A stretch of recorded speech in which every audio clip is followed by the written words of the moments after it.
Victoria's Western District is a rich but harsh land. It has few welcoming or classically beautiful landscapes, especially in the eyes of the first white settlers, who therefore brought with them much of their homeland past. The district's main geographic feature is a volcanic plain of geologically recent origin, extending from the Geelong region to west of Portland. Many of the most notable landforms are volcanic cones, some with craters and contained lakes.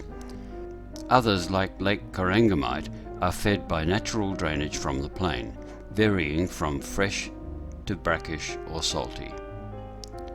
Much of the volcanic plain is temperate, open grassland, but after relentless clearing, grazing and planting, now contains less than 5% of original plant species. Victoria's first permanent European settlement in 1834 was at Portland by the Henty family from Tasmania.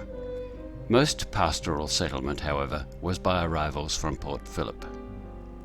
By 1844, most of the open plain and lightly timbered tableland with reliable rainfall was occupied by pastoralists and ideal for the early sheep runs.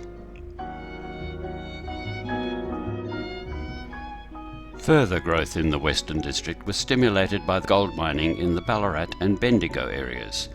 Western District herds of live sheep and cattle were driven to the butchers of the goldfields.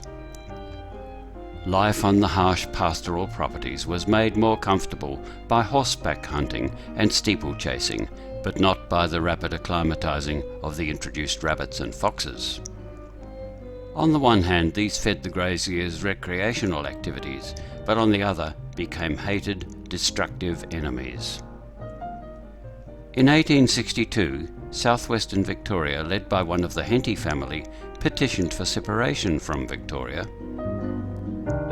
Many pastoralists were Scottish Presbyterians, and when they secured tenure of their lands, put down firm roots, building solid and expansive homesteads. Small farming communities established as predominantly Irish Catholic.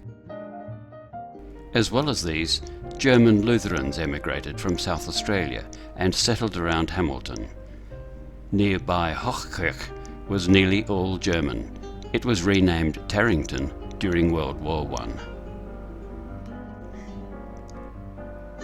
After the misery of the 1890s depression, tighter rural settlement was established. The Wando Vale property north of Custerton was an example, being divided into 66 individual farms in 1900. Many were unsuccessful. Rabbits were a problem everywhere.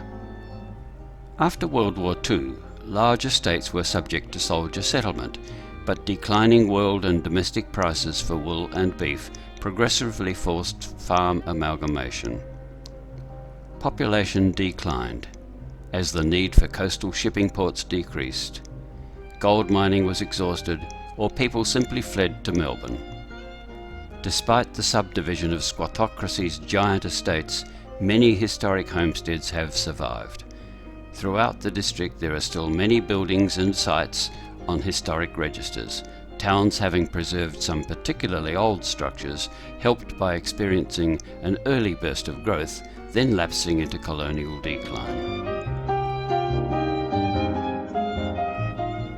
Behind the story of settlement of the Western Districts, the fate of Aboriginal populations is a story still to be uncovered.